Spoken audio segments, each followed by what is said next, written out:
Un cours en miracles, version intégrale, 88, chapitre 11.7. Dieu ou l'ego. 7. La condition de la réalité.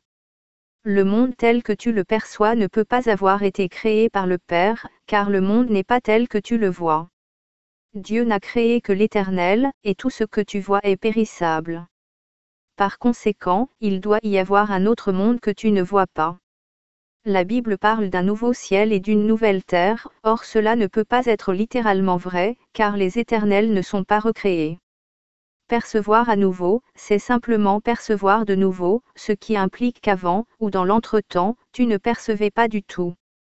Quel est donc le monde qui attend ta perception quand tu le verras? Chaque pensée aimante que le Fils de Dieu a jamais, elle est éternelle. Les pensées aimantes que son esprit perçoit dans ce monde sont la seule réalité du monde. Ce sont encore des perceptions, parce qu'il croit encore qu'il est séparé. Or elles sont éternelles parce qu'elles sont aimantes. Et étant aimantes, elles sont comme le Père et par conséquent ne peuvent pas mourir. De fait, le monde réel peut être perçu. Tout ce qui est nécessaire, c'est le désir de ne percevoir rien d'autre. Car si tu perçois à la fois le bien et le mal, tu acceptes à la fois le faux et le vrai sans faire entre eux de distinction. Il se peut que l'ego voit du bien, mais jamais rien que du bien. Voilà pourquoi ces perceptions sont si variables.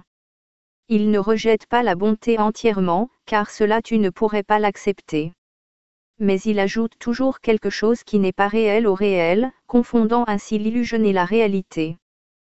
Car les perceptions ne peuvent pas être partiellement vraies. Si tu crois en la vérité et en l'illusion, tu ne peux dire laquelle est vraie.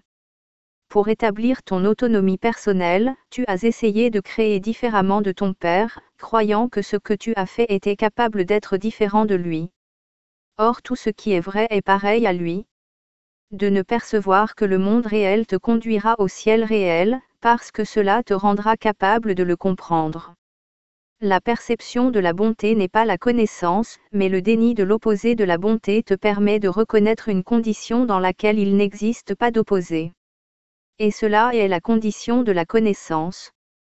Sans cette prise de conscience, tu ne remplis pas ces conditions, et tant que tu ne le fais pas, tu ne connais pas qu'elle t'appartient déjà.